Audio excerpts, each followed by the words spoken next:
Hello everyone. Welcome to Management Kaksha, a one-stop solution for all your management related queries.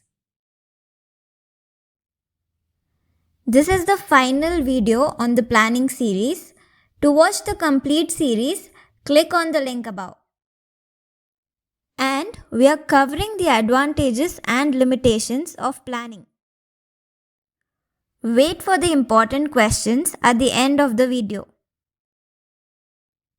Planning is one of the crucial functions of management.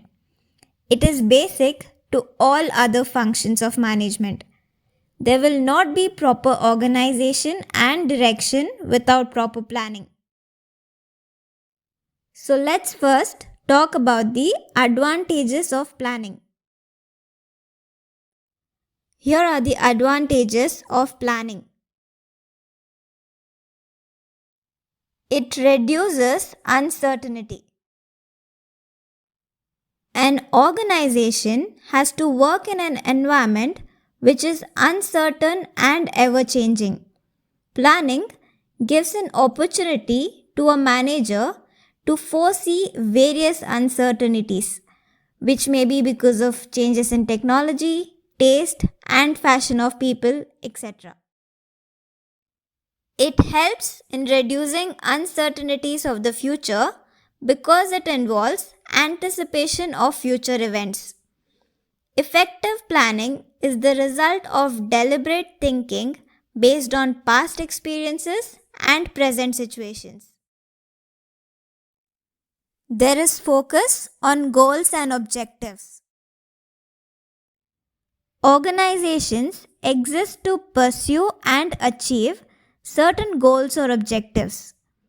Planning focuses on these objectives and directs actions for achieving these objectives. A plan serves as the blueprint of the action to be followed for the achievement of objectives. Hence, good management is management by objectives. Planning enables efficient economical operations. Planning involves a selection of the best possible course of action. It helps eliminate all types of waste to achieve the efficient utilization of available resources. Planning is a rational activity that leads to efficient and economical operations. It helps to minimize the cost of operations and improves the competitive strength of an organization. Planning facilitates control. Planning and control are inseparable. Planning provides the standard against which the actual performance can be measured and evaluated.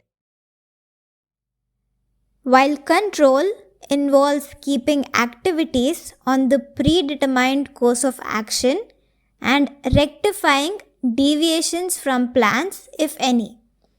Thus, planning helps to control by setting standards and comparing the actual performance.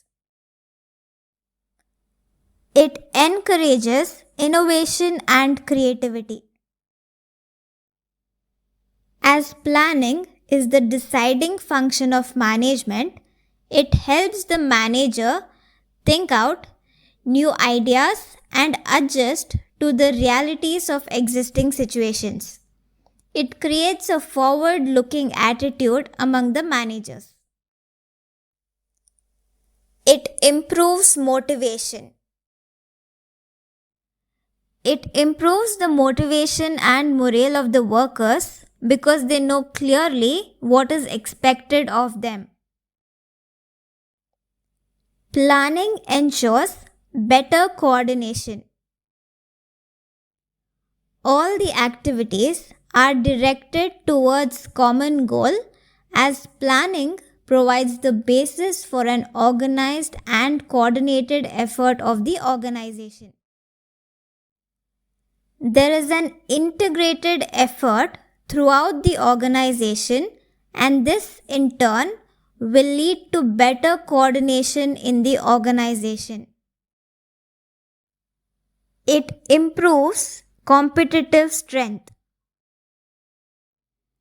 Planning is based on systematic and careful forecast which enable the organization to discover new opportunities and thereby shape its own future and ensure the orderly progress of the organization. Planning is essential to the successful functioning of every organization. It makes the organization systematic, integrated, and orderly in its efforts, thus improving the competitive strength of an organization. Constraints or limitations of planning. We'll be discussing these in detail. There is lack of reliable data. If reliable information and data are not available for planning, it is sure to lose much of its value. Planning becomes inaccurate and unreliable due to errors in individual judgment and imperfect techniques of planning. A wrong assumption or lack of required competence on the part of planners also reduces the effectiveness of planning. Thus, planning for future risks and uncertainties can give no perfect assurance. It is sometimes rigid. Planning implies strict adherence to predetermined policies, procedures, and programs. This restricts an individual's freedom, initiative, and desire for creativity. Business is by nature dynamic, and the red tapeism created by detailed planning can prove disastrous for an organization. However, this difficulty can be overcome by making flexible plans. It is a time-consuming process. The various steps of planning may consume a lot of time. Considerable time is required for the collection, analysis, and interpretation of information for planning. It is therefore unsuitable in those situations where sudden or immediate action is required to meet unexpected contingencies. Planning is a costly process. Money and effort have to be spent on collecting information, preparing estimates, forecasting, and evaluating alternatives. Services of experts are necessary to select the best and most economical course of action for the organization. There is internal and external inflexibility. Internal inflexibility may be psychological, policy and procedures, and capital investment, which creates difficulties in planning and implementation. There is certain external inflexibility over which managers do not have any control. Changes in technology, changes in government policies, industrial unrest, etc. are important external inflexibility on planning. These greatly hamper managerial planning in the organization. If you like our videos, please don't forget to like, share and subscribe to Management Kaksha.